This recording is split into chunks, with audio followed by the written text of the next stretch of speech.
it was funny because the first night that Rick walked in, Paul walked in with him. You know, he was a tall guy. You know, Rick was about 6'3", 6'4", pretty tall guy. But he had like a big motorcycle helmet on with the full face blackened out and a great big overcoat. And he just walked in with his hands in his pocket with Paul and walked to the back. And I thought, that's sort of strange. You know, like there's nobody else in the building but us. And, you know, of course, at that point, I knew Rick very well from my WWF stint in 1990 and earlier times in the business. So I wasn't aware until the reveal on that show.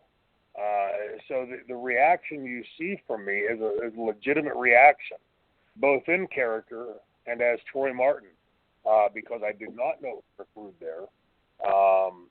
Did not know until the moment of the reveal. So it allowed for a much more organic and believable reaction from me, both in character and out of character. But, you know, Rick was great to work with. But I will say this. There were signs that there was something just a scant off with Rick. You know, Rick was always very easy to work with, albeit one of the most uptight people I'd ever worked with in the ring before.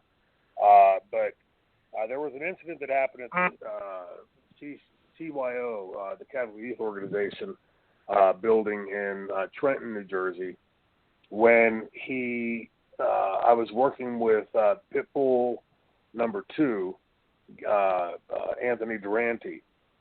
And Anthony had never questioned anything I'd ever given him or done with him in the ring. Anthony was, if you go back and watch my matches with Pitbull 2, they were probably Shane Douglas at his very best. I was very comfortable with Anthony, knew what Anthony could do, knew what he couldn't do. And so for me, those were very easy matches because I just was at ease working with him. And he, you know, he always enjoyed working with me. Well, after Rick came in, I started getting like a bit of obstinance from Anthony. Like he would come to me and question his spots or, you know, little segues into and out of spots. And I'd never seen that before. And one night in the CYO in Trenton, he came to me and he said, you know, Shane, you know, I don't think that spot. He wanted to do a spot where I fed him a spot where I would slide through his legs and leg dive him from behind, climb up his back, have him roll me off, and then pick me up and press me over his head out to Bam Bam and Chris at ringside. And he said he came back like 5 or 6 times and kept saying, I don't think I just don't feel that spot. I don't like that spot. I don't think that spot's a good spot. And I'd never seen that with him before. He was always very trusting of me, and we always got great results. So about the 4th or 5th time he came in to say that, and I kept explaining it to him, I followed him as he walked back to his dressing room. The CY was a bunch of smaller rooms upstairs above the arena. And when I followed him back,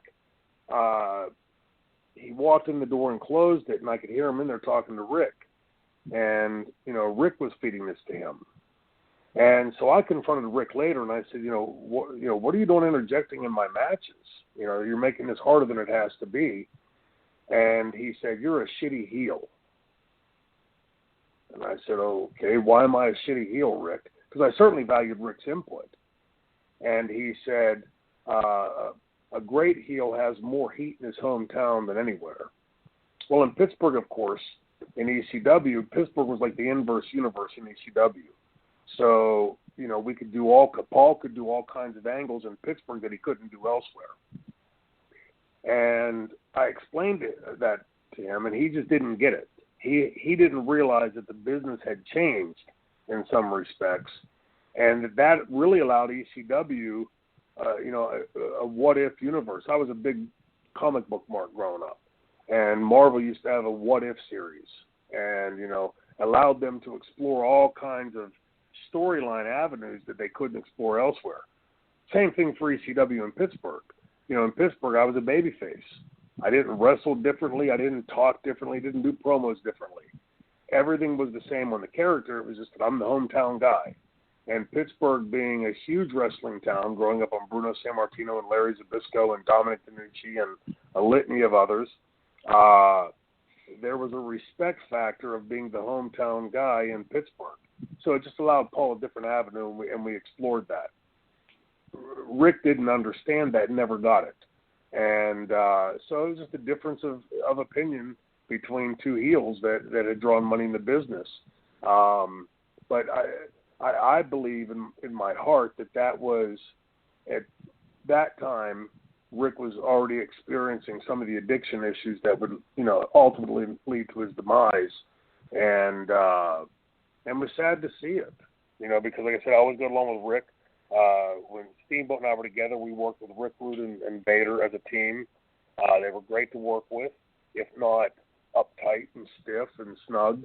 But I enjoyed working with Rick in those times, and I always valued his input. ECW, I think it was just Rick Rude. What I was seeing in behavior in Rick Rude was more an expression of his addictions as opposed to Rick Rude, the established heel or the money-drawing heel. And it always made me sort of sad because, like I said, I so looked up to him coming up in the business. And then later, as a top heel in another company, working with him, there was sort of this obstinance between the two of us. And I think a lot of that came from the fact that they were very similar heel characters. The Rick Rude, to cut the fucking music, and he used to cut the music. Those types of things, I think, sort of crossed over in Rick's head, and I can understand that. But I always respected Rick and looked up to Rick.